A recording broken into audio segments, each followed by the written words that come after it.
안녕하세요. 역사 칼럼니스트 권경률입니다. 여러분, 스포츠 좋아하시나요? 축구 경기 보느라 밤새우고, 가을 야구 본다고 점퍼 싸고, 올림픽 경기 때문에 연차도 내는 이 정도 열정은 기본으로 장착한 사람들이 바로 우리 한국 사람들 아니겠습니까? 대한민국을 열광하게 하는 스포츠의 세계, 지금만 그런 걸까요? 우리 선조들은 어땠을까요? 시시콜콜 한국사 어워즈, 짜릿한 전통 스포츠 베스트 3, 우리 함께 만나보러 갈까요?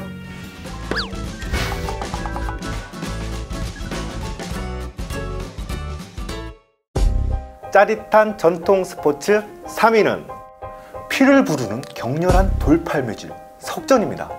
석전은 편을 나누어 돌팔매질을 하는 건데요. 돌팔매질이라니 언뜻 싸움 같아 보이기도 하지만 엄연한 민간 스포츠 중 하나였습니다. 주로 단오와 추석 같은 명절이나 농사를 쉬는 시기에 펼쳐졌는데요. 강이나 들을 사이에 두고 양편에서 돌을 던지다가 본격적인 싸움에 들어가면 서로 접전을 벌입니다. 워낙 격렬한 스포츠라 부상자가 속출할 뿐만 아니라 심지어 사망자까지 발생해 비판의 목소리도 높았죠.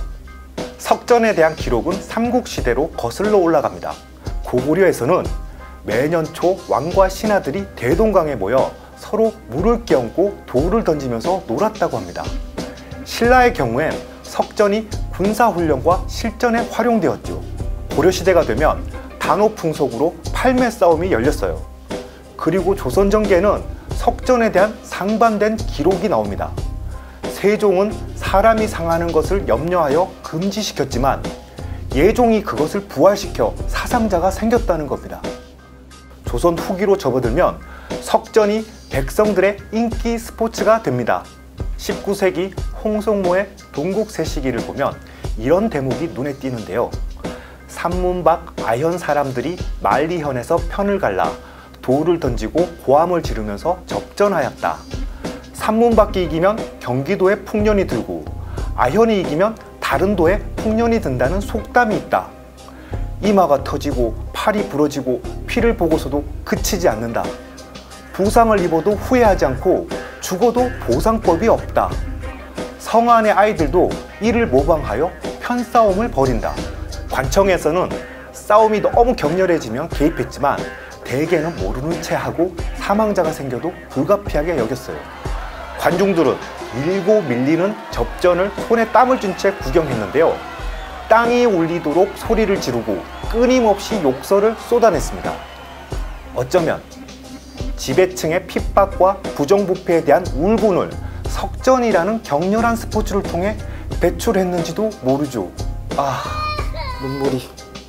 짜릿한 전통 스포츠 3위는 석전이었습니다. 짜릿한 전통 스포츠 2위는 한국식 폴로 혹은 중세판 골프 격구입니다. 고려 18대 왕 의종은 소문난 격구광이었다고 합니다. 세자 시절부터 격구에 미치는 바람에 아버지 임종이 후계자를 바꿀까 고심했을 정도라고 하네요. 의종은 왕위에 오르자 통제불능에 빠졌습니다.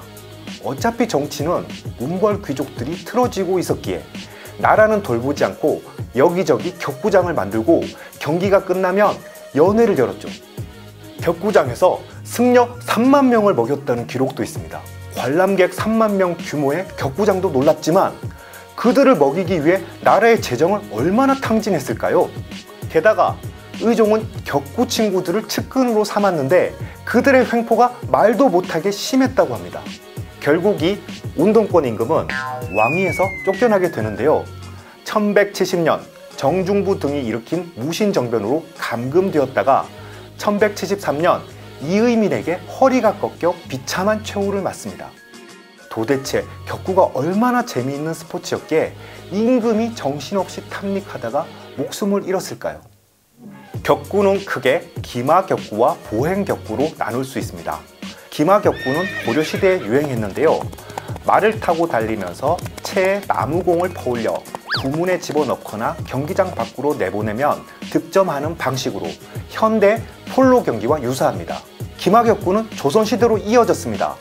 태조의 격구 실력을 찬양하는 노래가 용비어천가 제44장에 실렸을 정도니 말 다했죠. 하지만 고기를 좋아하고 몸집이 비대했던 세종은 기마격구보다 보행격구를 즐겼다고 합니다. 후원이나 마당에 작은 구멍을 여러 개 파놓고 걸어 다니면서 막대기로 공을 쳐 구멍 안에 넣었는데요. 오늘날의 골프와 흡사하지 않습니까? 격구는 또 과거 시험 묵과 전시 11개 과목 중 하나였죠. 경국대전에 격구의 형식과 방법을 규정하기도 했습니다. 하지만 격구 경기는 조선 중기 이후에 시들해지다가 인조가 모화관에서 본 경기를 마지막으로 사라집니다. 18세기에는 이덕무 등이 무예도 보통지를 편찬하면서 격구에 대해 아는 이를 찾아보았으나 허사였을 정도로 격구라는 놀이 자체가 자취를 감췄고요. 그래도 한나라의 국왕을 미치게 만든 전력이 있으니 짜릿한 전통 스포츠 2위로 손색이 없겠죠? 시시콜콜 한국사 어워즈 짜릿한 전통 스포츠 1위는 축구인 듯 축구 아닌 제비차기나 족구 같은 축구기입니다. 축구는 오늘날의 축구와 같은 거라고 잘못 알려져 있는데요. 옛날 동아시아에서는 공놀이 전체를 축구기라 일컬었다고 합니다. 한국의 축구는 삼국시대 이래 제기차기 형태로 발달해 왔습니다. 물론 운동장 양쪽 문에 공을 차넣는 현대 축구 방식도 있었지만 그것은 보병들의 군사훈련에 잠시 쓰이다가 사라져버렸습니다. 민간에서 스포츠로 즐긴 축구는 공을 하늘 높이 차서 땅에 떨어지기 전에 다시 받아차는 거였죠. 공은 돼지 오줌보나 지프로 만들었는데요. 혼자서 차기도 하고 여럿이서 마주차기도 했습니다. 조선 중기 명제상 이항복도 수준급 축구 선수였다고 합니다. 그럼 축구부로 우정을 쌓은 신라의 김유신과 김춘추는 어땠을까요? 둘이서 공을 차다가 김춘추의 옷섭을 일부러 밟았다고 하니 적어도 김유신의 발재간은 보통이 아니었을 겁니다. 축구는 조선 후기에 겨울철 세시 풍속으로 정착했습니다. 아무 때나 어디서나 할 수 있는 스포츠니까 활동량이 적은 겨울철 건강관리에 큰 도움이 되었겠죠. 19세기 중엽에 이르면 축구를 축치구라고 불렀는데요. 청년들이 공기공에 꽝깃을 꽂았다고 해서 붙여진 이름입니다.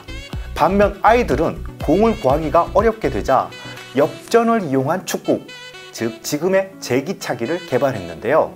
19세기 말엽 서양의 근대식 축구가 들어오면서 원래의 축구는 사라지고 엽전 제기차기만 남게 된 거죠. 제기차기 형태의 공놀이는 일본의 개마리, 동남아시아의 세팍타크로를 보면 원형을 어느 정도 짐작할 수 있습니다. 그러고 보니 한국 군대에서 갈고 닦는 족구도 여럿이 마주차는 축구기라고 볼 수 있겠는데요. 복학생들이 족구라면 환장했던 이유가 전통 스포츠에 있었네요. 저도 커피 마시고 종이컵을 구겨서 차곤 했는데요. 한국인에게 면면이 이어진 축구의 피가 끓은 거죠. 그런 의미에서 축구를 짜릿한 전통 스포츠 1위에 선정했습니다. 순위에 들지는 못했지만 활쏘기도 빼놓을 수 없죠. 옛날 중국에서 한국인을 일컬었던 동인은 동쪽 땅에서 큰 활을 차고 있는 사람들을 뜻했어요. 한국인은 예로부터 시도 때도 없이 활을 쏘아댔죠. 고구려부터 조선까지 신분의 고하와 장소를 막론하고 활시위를 당겼습니다. 남녀노소 불문하고 활쏘기는 정체성의 표현이었습니다. 스포츠를 넘어 한국인의 삶 그 자체였다 이 말입니다. 요즘도 올림픽 때마다 한국 공사들이 메달을 휩쓰는데요. 무슨 설명이 필요하겠습니까?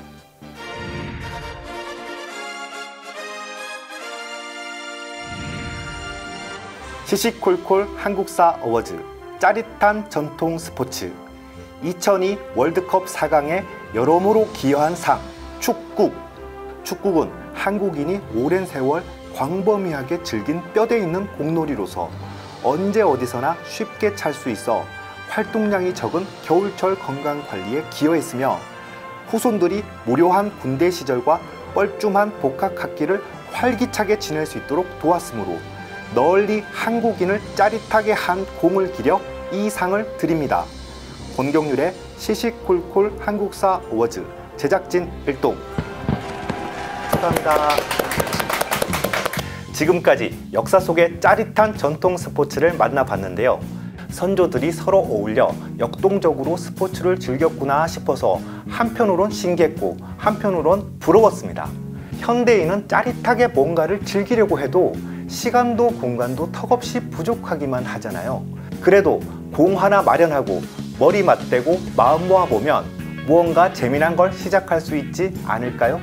시시콜콜 한국사 어워즈 짜릿한 전통 스포츠 베스트 3 여기서 마치겠습니다. 우리 함께 역사해요. 역사해요.